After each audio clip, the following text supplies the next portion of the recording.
Senhor presidente, senhores deputados, sobre o projeto, deputado Jorge Felipe Neto, o deputado Luiz Paulo, o Jorge Felipe Neto, o deputado Luiz Paulo falou de crise de ciúmes, mas Vossa Excelência, freudianamente, é testemunha de que o voto original do deputado Márcio Pacheco era pela prejudicabilidade em vista de eu ter uma lei semelhante.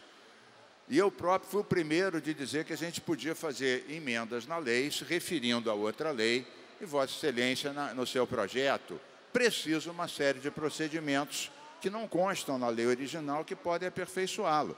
Então, fazendo referência à Constituição, que prevê isso, à nossa lei, e remetendo na parte dos crimes ambientais a uma lei, infrações administrativas, na verdade, porque a gente não legisla sobre crime, né? Isso é uma praxe nossa em relação às leis ambientais, para, em vez de cada lei inventar quais são as infrações, todas elas nós remetemos a essa lei geral que estipula os critérios para haver uma certa padronização. Então, deputado Jorge Felipe, Vossa Excelência é testemunha de que eu, autor da lei anterior, trabalhei para que não houvesse a prejudicabilidade e houvesse, sim, uma adaptação. Não a prejudicabilidade, sim a compatibilidade. Compatibilidade. Mas eu aproveito, deputado Jorge Felipe e todos os demais, para fazer um pouco, Jorge Felipe, um pouco de história. Na Constituição Estadual, Vossa Excelência provavelmente não era nascido, da qual eu fui relator. Nós colocamos na Constituição alguns princípios ligados a esse tema. O primeiro princípio era do prévio tratamento de esgoto antes de lançar num corpo receptor, está na Constituição. O segundo era o FECAM, garantindo recursos para que isso acontecesse. E o terceiro era a transparência dos dados da qualidade da água da SEDAI. Isso estava na Constituição de 89. Posteriormente, eu que, na época, já era um ecochato de plantão, talvez um pouco mais ecochato do que agora, porque agora, como eu tive na secretaria, no Ministério, devo estar um pouco menos chato do que antes. Nós fiscalizávamos os dados que a SEDAI divulgava. A maioria, pasme, deputados, era falsa. Eu obtive uma gravação, há 20 anos atrás, feita por técnicos da SEDAI, com um diretor da época, dizendo para eles colocarem colimetria zero, ou seja, falsificarem os dados que davam muitos coliformes para zero. Isso é que se chama põe a colimetria zero, com a voz dele falando. Isso foi capa dos jornais na época.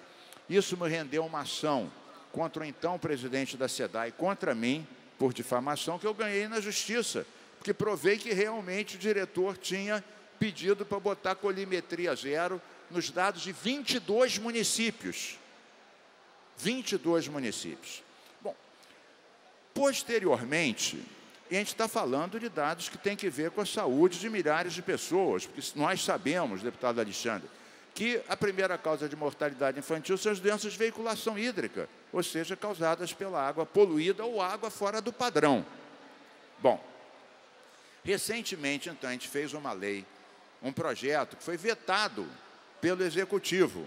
Aí a graça foi qual foi a razão do Executivo para vetar, deputado Chicão Bulhões. O argumento, e graças a Vossas Excelências nós derrubamos o veto, o argumento era fantástico. Sobre esse projeto, essa lei, que então a gente vai adequar ao seu projeto. Dizia que não podia sancionar, porque o dado da qualidade da água podia conter segredos industriais. E a pergunta é, que tipo de segredo industrial pode ter na água que os nossos filhos bebem ou no ar que nossas famílias respiram? É uma pergunta de difícil resposta, há de convir. Então, a Assembleia, em bom momento, por unanimidade, derrubou esse veto e passou a ser uma lei que completava aquele artigo da Constituição sobre a importância de divulgar periodicamente os dados da qualidade do ar e da qualidade da água. Então, essa história tem 30 anos. tem ações na justiça, tem falsificação de dados. Quer dizer, isso tem uma história. O vosso projeto, eu vejo que ele possa, com pequenas adequações, fazendo referência ao artigo da Constituição, fazendo referência à nossa lei, precisar parâmetros, o modus faciente, como essas questões podem... Porque muitas vezes o diabo mora no detalhe.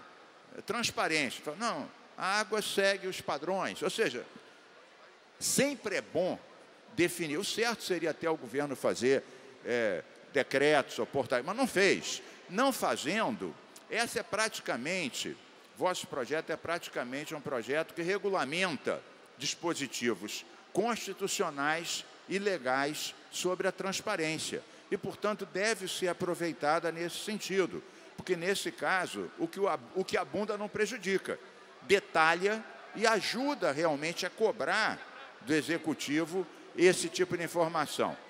Eu aproveito para registrar aqui a presença de diretores da ADERJ, Associação de Diretores das Escolas Estaduais.